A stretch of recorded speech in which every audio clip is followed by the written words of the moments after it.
Good morning student, मैं विजय दरानी आपके अपने यूट्यूब चैनल के अंदर आप सभी का हार्दिक अभिनंदन करता हूं। आज हमारे इस क्लास के अंदर टॉपिक रहेगा issue of share.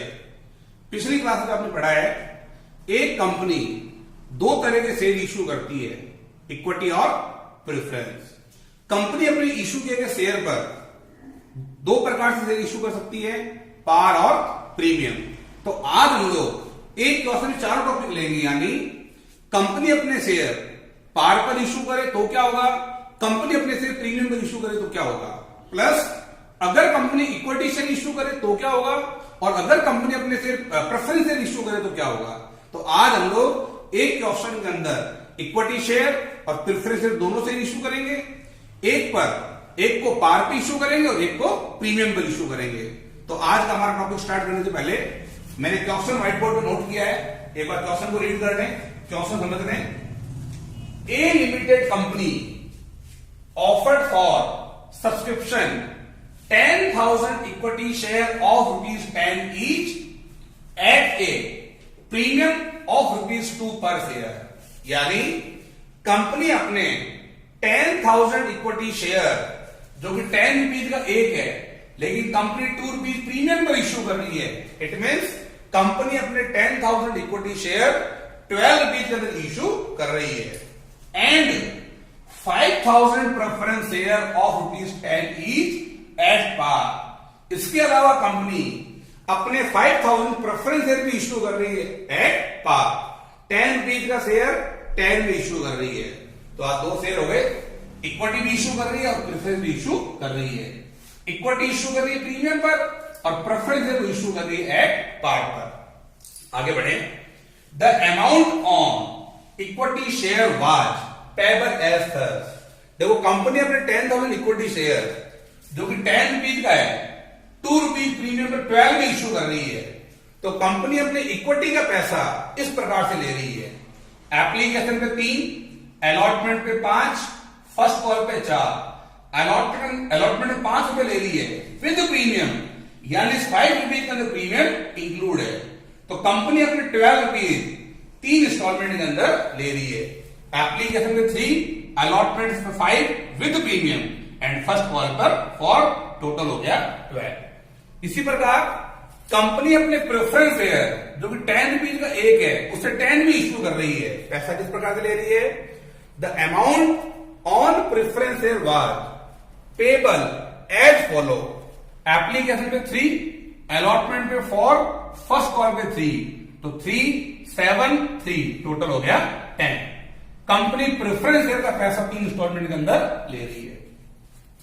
All the share were fully subscribe, called up and paid up. यानी कंपनी जितने इक्विटी शेयर और जितने प्रेफरेंस शेयर इश्यू करना चाहती थी, आम पब्लिक फुल्ली सब्सक्राइब कर रही है। इसका मतलब 10,000 इक्विटी अंशों के लिए और 5,000 प्रेफरेंस शेयर के लिए कंपनी के पास पूरा का पूरा एप्लीकेशन आ रहा है। कंपनी जितने शेयर इश्यू करना चाहती है, अगर आम पब्लिक उतने शेयर अप्लाई करे तो इसे हम फुल्ली सब्सक्रिप्शन कहते हैं। Called up and paid up, fully called up and paid up, यानी कंपनी ने पूरा पैसा मांग लिया और आम पब्लिक ने पूरा पैसा पे कर दिया। इसका मतलब कोई पैसा एरियर नहीं है। Record this transaction in the journal and cash book of the company. देखिए, अगर क्वेश्चन कहता है जर्नल एंट्रीज कीजिए तो उसका सॉल्यूशन अलग होगा, और अगर क्वेश्चन कहता है जर्नल एंड कैश बुक कीजिए तो उसका सॉल्यूशन अलग होगा। तो पहले ये सॉल्यूशन मैं ओनली जर्नल के अकॉर्डिंग करवा रहा हूं, यानी अगर क्वेश्चन में केवल आपको जर्नल करनी होती तो आप क्या करते। क्लियर है क्वेश्चन। अब देखिए, इसको सॉल्यूशन करने से पहले, बहुत बड़ा क्वेश्चन है, तो उसका सॉल्यूशन करने से पहले हम लोग इस क्वेश्चन को शॉर्ट के अंदर नोट कर लेते हैं। ध्यान देंगे यहां पर, कंपनी अपने 10,000 इक्विटी शेयर जो कि ₹10 का एक है, ₹2 प्रीमियम पर इश्यू करना चाहती है। तो हम शॉर्ट में बनाए, शॉर्ट में 10,000 इक्विटी शेयर एट द ₹12 रखने कैसे। Application 3, allotment 5, first call 4। यहां लिख लेता हूं। एप्लीकेशन में कंपनी ले रही है ₹3, अलॉटमेंट में ₹5 विद प्रीमियम, ₹5 इंक्लूडिंग प्रीमियम यानी इस 5 रुपीज के अंदर 2 रुपीज प्रीमियम का शामिल है, 3 + 2। एंड फर्स्ट कॉल पे रिमेनिंग 4 रुपीज, 12 रुपीज में इश्यू करी तो टोटल आ गई 12। क्लियर? इसी प्रकार कंपनी अपने 5000 10% प्रेफरेंस इश्यू कर रही है एट पार। देखो 10% रेट ऑफ इंटरेस्ट है, रेट ऑफ डिविडेंड है। आपको इस रेट का कोई इस सॉल्यूशन के अंदर कोई काम नहीं आएगा। Fine 5000 10% preference share at the ₹10 each. रखना कैसे? एप्लीकेशन पर 3 रुपीज, अलॉटमेंट पर 4 रुपीज और फर्स्ट एंड फाइनल कॉल पर 3 रुपीज, टोटल हो गया 10। तो कंपनी दो तरह के शेयर इश्यू कर रही है, 10,000 इक्विटी शेयर, 5,000 प्रेफरेंस शेयर। ये हमारा क्वेश्चन हो गया शॉर्ट के अंदर नोट। आपको जर्नल एंट्री करनी है। तो देखो मैंने आपको पिछली क्लास में समझाया है, कंपनी जितने इंस्टॉलमेंट के अंदर पैसा देती है आप उसकी डबल एंट्री करनी है। तो इसके अकॉर्डिंग देखें तो अगर ये दो अलग अलग क्वेश्चन होते तो पहले हम इसको सॉल्व करते, फिर इसको सॉल्व करते। 2 entry application, 2 entry allotment, 2 entry first call, ये चीज यहां होती। 2 एंट्री एप्लीकेशन, 2 एंट्री अलॉटमेंट और 2 एंट्री फर्स्ट कॉल। लेकिन अगर कोई कंपनी एक साथ अपने इक्विटी प्रेफरेंस इश्यू करे तो आपको एक एंट्री करनी होगी इसकी, फिर एक हो जाएगी इसकी। यानी पहले हो जाएगी एप्लीकेशन का पैसा आने की, इक्विटी के एप्लीकेशन का पैसा आने की, फिर हो जाएगी प्रेफरेंस का एप्लीकेशन का पैसा आने की, फिर इक्विटी का एप्लीकेशन ट्रांसफर करने की, फिर प्रेफरेंस का एप्लीकेशन ट्रांसफर करने की, इक्विटी का अलॉटमेंट मांगने की, प्रेफरेंस का अलॉटमेंट मांगने की, इक्विटी का अलॉटमेंट आने की, प्रेफरेंस का अलॉटमेंट आने की, इक्विटी की फर्स्ट कॉल ड्यू होने की, प्रेफरेंस की फर्स्ट कॉल ड्यू होने की, इक्विटी का फर्स्ट कॉल का पैसा आने की एंट्री करेंगे और फिर प्रेफरेंस का फर्स्ट कॉल का पैसा आने की एंट्री करेंगे। यानी अगर एक ही क्वेश्चन है जिसमें इक्विटी प्रेफरेंस दोनों एक साथ इश्यू किए हैं तो एक एंट्री इसकी होगी, एक एंट्री इसकी होगी। चलिए हम सॉल्यूशन करते हैं। सॉल्यूशन से पहले फॉर्मेट नोट करें। फॉर्मेट वही रहेगा जो हमने 11th क्लास में सीखा था। कंपनी का नाम है ए लिमिटेड, तो हमने लिखा ए लिमिटेड, केवल जर्नल लिखते हैं, यहां जर्नल एंट्री लिखते हैं, जर्नल एंट्री। फॉर्मेट पहला कॉलम डेट का, particulars less than folio number. Amount के अंदर 2 कॉलम हो जाएंगे, डेबिट अमाउंट, क्रेडिट अमाउंट। ये बन गया हमारा फॉर्मेट। क्लियर? मैंने आपसे बताया अगर कंपनी 2 शेयर एक साथ इश्यू करती है, इक्विटी प्रेफरेंस दोनों को एक साथ इश्यू करती है, तो आप पहले इक्विटी के एप्लीकेशन का पैसा आने की एंट्री कर दें, फिर प्रेफरेंस के एप्लीकेशन का पैसा आने की एंट्री कर दें। तो चाहे इक्विटी के एप्लीकेशन का पैसा आ रहा हो, चाहे प्रेफरेंस के एप्लीकेशन का पैसा आ रहा हो, पैसा आने की एंट्री बनेगी bank account DR to. Equity का आ रहा है तो इक्विटी शेयर एप्लीकेशन, डायरेक्शन लिख दूं, application money received, application money received. 10,000 equity share पर 3 रुपीज पर शेयर एप्लीकेशन के अकॉर्डिंग कंपनी के पास 30,000 आ रहे हैं, तो ये पहली एंट्री बन गई 30,000 इक्विटी एप्लीकेशन पैसा आने की, ऐसी प्रेफरेंस का पैसा आने की। 5,000 प्रेफरेंस शेयर पर 3 रुपीज पर शेयर के हिसाब से 15,000 रुपीज आने की एंट्री बनेगी bank account DR2 10% preference share application account, दरअसल लिख दें application money received. 5,000 into 3, 15,000 debit, 15,000 credit. Question में आपको डेट नहीं दे रखी, तो आप डेट वाले कॉलम में सीरियल नंबर लिख दें, पहली एंट्री, दूसरी एंट्री। देखिए पैसा आने की दोनों एंट्री कॉमन है, bank to application, bank to application. अगर इक्विटी का पैसा आ रहा है तो bank account DR to equity share application, preference का पैसा आ रहा है तो bank account DR to preference share application. पहली एंट्री होगी एप्लीकेशन का पैसा आने की। अब कुछ समय बाद कंपनी आपके एप्लीकेशन फॉर्म चेक करेगी और आपको शेयर अलॉट करेगी। तो चाहे इक्विटी शेयर अलॉट करे चाहे प्रेफरेंस शेयर अलॉट करे, अलॉट करने की एंट्री बन जाएगी। अगर इक्विटी शेयर अलॉट कर रही है तो equity share application account DR to equity share capital account.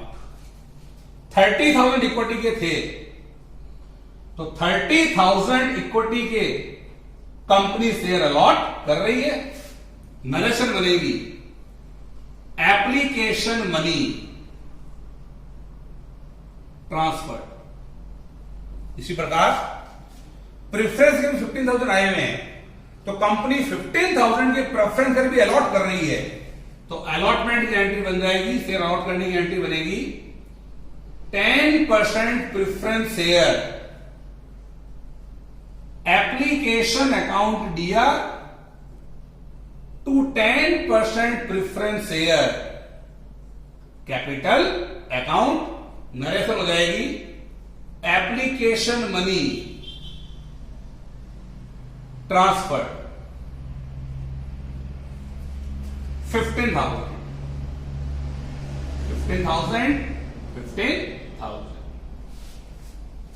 ये हो गई इक्विटी का एप्लीकेशन का पैसा आने की, उसको ट्रांसफर करने की, प्रेफरेंस का एप्लीकेशन का पैसा आने की, उसको ट्रांसफर करने की। अब अलॉटमेंट के लिए रिमेनिंग एंट्री के लिए हमारे को जगह रिक्वायर्ड है तो हम लोग इस क्वेश्चन पार्ट को रद्द कर देते हैं, मिटा देते हैं। फिर देखें जगह मैंने साफ कर दी है। अब अगला अलॉटमेंट, जिस दिन कंपनी इक्विटी शेयर अलॉट करती है, जिस दिन कंपनी इक्विटी शेयर अलॉट करती है उसी दिन कंपनी आपसे अलॉटमेंट का पैसा मांगेगी। तो अलॉटमेंट का पैसा मांगने की एंट्री बनेगी equity share allotment account DR to equity share capital. क्योंकि अलॉटमेंट में प्रीमियम भी है तो प्रीमियम कंपनी के लिए फायदा है तो यहां आ जाएगा to security premium. Narration allotment money due, allotment money due. Amount fill करने का तरीका, कंपनी 5 रुपीज पर शेयर के हिसाब से 10,000 शेयर पे 50,000 मांगेगी, जिसमें 30,000 शेयर का 20,000 प्रीमियम का। तो 10,000 share at the rupees 5 50,000, 3 rupees share का और 2 रुपीज प्रीमियम का। कुल मिला के कंपनी 50,000 इक्विटी अलॉटमेंट का मांग रही है। ऐसे ही कंपनी प्रेफरेंस अलॉटमेंट मांगेगी। 5,000 शेयर पर कंपनी 4 रुपीज पर शेयर के हिसाब से 20,000 कॉल करेगी तो एंट्री बन जाएगी 10% preference share allotment account DR to 10% preference share capital. Narration allotment money due, allotment money due 4 into 5 20,000 मांग लेगी, पैसा मांग लेगी। नेक्स्ट पैसा आने की, कंपनी ने अलॉटमेंट मांग लिया। कुछ समय के बाद जिस दिन अलॉटमेंट का पैसा रिसीव होगा कंपनी एंट्री करेगी।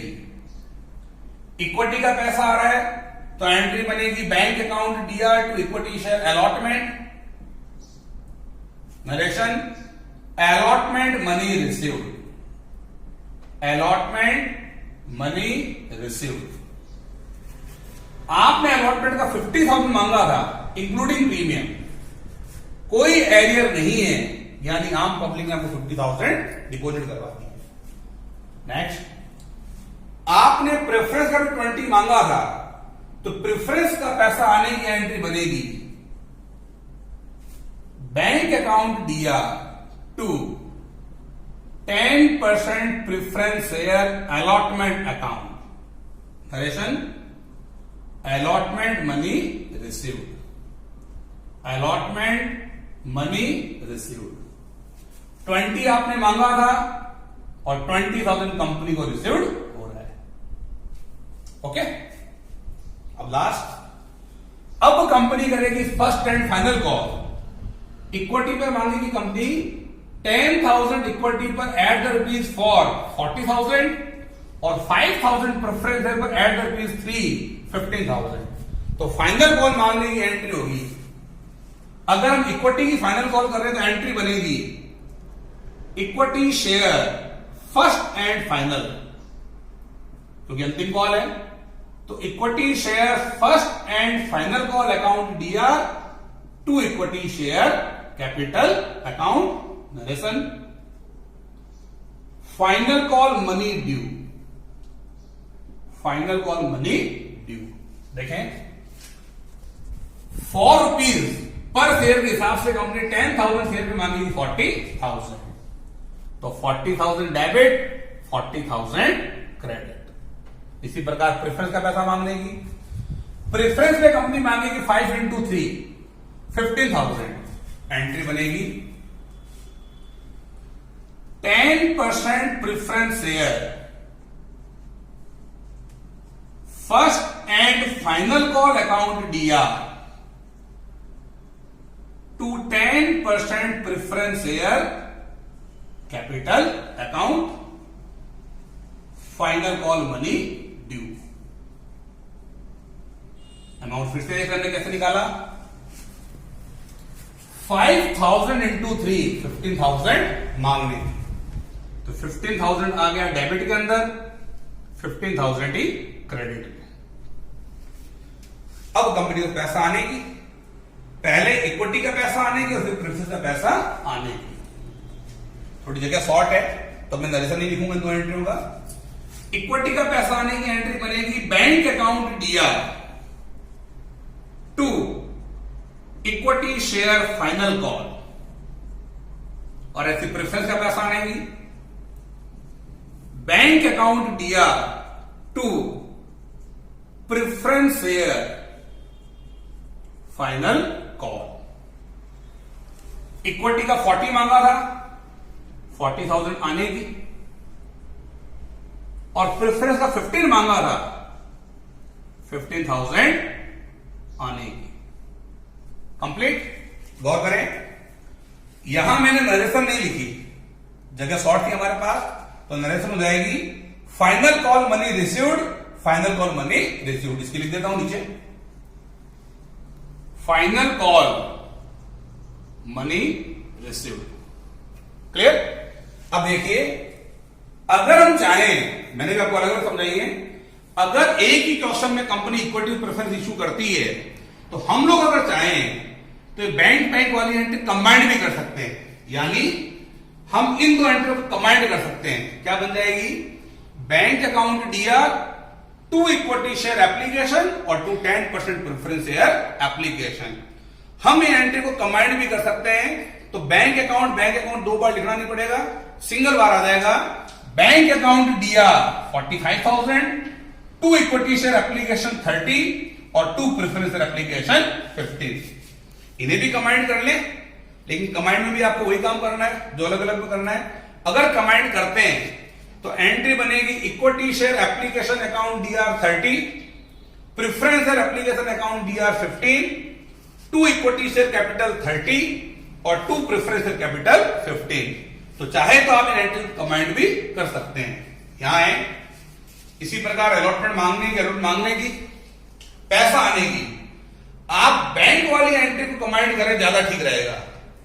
बैंक वाली एंट्री को कंबाइंड करते हैं तो एंट्री बनेगी bank account DR to equity share allotment और to 10% preference share allotment.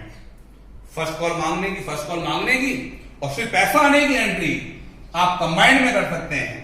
Bank account DR to equity share final call, bank account DR to equity preference share final call. इन दो को अगर हम कंबाइंड करें तो एंट्री बन जाएगी bank account DR to equity share final call और to preference share final call.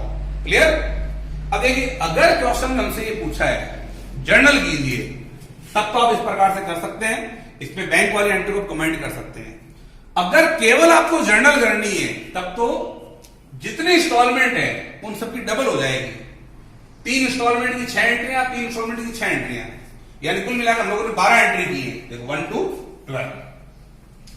अगर क्वेश्चन में केवल जनरल एंट्री पूछी है आपसे तब तो आप प्रत्येक इंस्टॉलमेंट की 2-2 एंट्री करोगे, एक मांगने की और एक पैसा आने की। लेकिन अगर कभी क्वेश्चन में आपको जर्नल एंड कैश बुक दे रखा हो, यानी prepare journal and cash book, अगर 2 चीजें पूछी हैं आपसे, जर्नल भी कीजिए और कैश बुक भी कीजिए, तो ऐसी स्थिति में आपको बैंक वाली एंट्री करने की रिक्वायरमेंट नहीं है। यानी इन 12 एंट्री में से 6 एंट्रीज बैंक की और 6 एंट्री अदर है। अगर क्वेश्चन में कहता है गिव जर्नल, तब तो आपको 12 एंट्रियां करनी है, 6 पैसा मांगने की और 6 पैसा आने की। लेकिन अगर क्वेश्चन कहता है give journal and bank account या जर्नल एंड कैश बुक, अगर आपसे कैश बुक भी पूछी है तो उस स्थिति में आपको ये बैंक वाली एंट्रियां करने की रिक्वायरमेंट नहीं है। आप इन बैंक वाली एंट्रीज को बैंक अकाउंट में दिखा सकते हैं। तो मैं उस ऊपर वाले पोर्शन को रद्द कर रहा हूं, वहां बना रहा हूं बैंक अकाउंट। देखें ध्यान से, यहां पे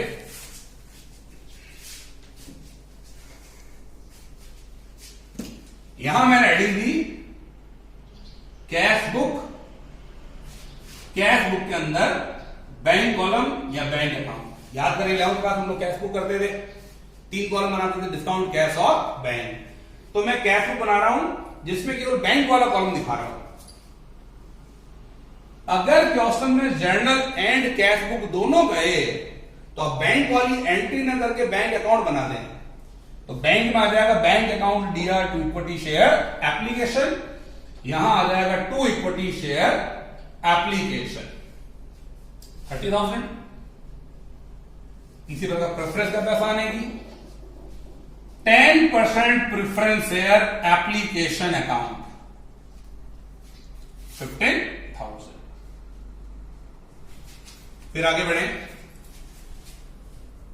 पैसा आने की bank account DR to allotment, bank account DR to allotment. आप इनकी एंट्री न कर अकाउंट में दिखा दें। यहां आ जाएगा टू इक्विटी शेयर अलॉटमेंट 50,000 रुपए इक्विटी के आने के, और 10% प्रेफरेंस शेयर अलॉटमेंट 20,000 अलॉटमेंट आने के। नेक्स्ट, इक्विटी का फाइनल कॉल आने की और प्रेफरेंस का फाइनल कॉल आने की। तो bank account DR to equity share final call, bank account DR to 10% preference share final call आने की 40,000 15,000 40,000 15,000। लास्ट में अकाउंट क्लोज करेंगे, यहां आ जाएगा by balance CD, balance in figure. ये सारा टोटल कर ले, 30, 45, 95, 115, 130, 170। यहां भी लिखा 1,70,000, डिफरेंस आ गया 1,70,000। 30, 40, 90, 110, 160, 30, 40, 90, 110, 150, 160, 170 करेक्ट है। ठीक है, फिर सुन ले एक बार। अगर क्वेश्चन कहता है गिव जनरल एंट्री, अगर क्वेश्चन में केवल जनरल एंट्रीज पूछी है तो आप प्रत्येक की 2-2 एंट्री करेंगे। पहली एंट्री पैसा आने की, ट्रांसफर करने की, पैसा आने की, ट्रांसफर करने की। अलॉटमेंट मांगने की, पैसा आने की, मांगने की, पैसा आने की। फाइनल कॉल मांगने की, पैसा आने की, फाइनल कॉल मांगने की, पैसा आने की। लेकिन अगर क्वेश्चन में आपको जर्नल एंड कैश बुक दे रखा हो, जर्नल एंड कैश बुक, तो ऐसी स्थिति में आपको बैंक वाली एंट्री नहीं करनी। यानी इस सॉल्यूशन के अंदर बैंक वाली एंट्री हट जाएंगी। आपकी पहली एंट्री हो जाएगी ये, दूसरी एंट्री यानी फर्स्ट एंट्री एप्लीकेशन का रकम ट्रांसफर करने की, सेकंड प्रेफरेंस के एप्लीकेशन को ट्रांसफर करने की, थर्ड अलॉटमेंट मांगने की, फाइनल कॉल मांगने की, फाइनल कॉल मांगने की। बैंक वाली जितनी भी एंट्री है वो बैंक अकाउंट के अंदर आ जाएगी। क्लियर? अब आपके दिमाग में क्वेश्चन चल रहा होगा कि सर अगर क्वेश्चन में जनरल कैश बुक पूछा है तो हम पहले पूरा क्वेश्चन करें फिर बैंक वाली एंट्री काटें क्या? नहीं, ऐसा नहीं करना। हम डायरेक्ट बैंक अकाउंट बना देंगे, बैंक वाली एंट्री में करने की रिक्वायरमेंट नहीं है। क्योंकि ये पहला क्वेश्चन था, नया टॉपिक था, तो मैंने पहले आप लोगों को सारी एंट्री करके समझाई ताकि एक टॉपिक ये क्लियर हो जाए। ओनली जनरल पूछा तो क्या करेंगे? और फिर मैंने आपसे कह दिया अगर जनरल एंड कैश बुक दोनों पूछे तो आप बैंक वाली एंट्री को मत करना, बैंक वाली एंट्री को डिलीट कर देना, बैंक की जगह बैंक अकाउंट बना लेना। तो नेक्स्ट क्वेश्चन के अंदर हम लोग बिना जनरल एंट्री किए बैंक अकाउंट बना लेंगे। क्लियर? तो आज का हमारा टॉपिक था इक्विटी शेयर प्रेफरेंस दोनों एक साथ इशू करें। पार पे इशू करें तो क्या होगा, प्रीमियम पर इशू करें तो क्या होगा, यानी इक्विटी प्रेफरेंस दोनों हमने इशू किए, पार पे भी इशू किया, प्रीमियम पर भी इशू किया। प्लस आज हम लोगों ने नई चीज और सीखी, अगर जर्नल पूछे तो क्या करना है, जर्नल एंड कैश बुक पूछे तो क्या करना है। फिर बता दूं, अगर जर्नल पूछा है तो आपको ऑल एंट्रीज करनी है, जितनी इंस्टॉलमेंट है प्रत्येक इंस्टॉलमेंट की आपको दो दो एंट्री करनी है। लेकिन अगर आपसे जर्नल एंड कैश बुक पूछा गया है तो वहां आपको बैंक वाली एंट्री नहीं करनी, उसे सीधा बैंक अकाउंट के अंदर कैश बुक के अंदर शो करना है। ओके? क्लियर? बाय।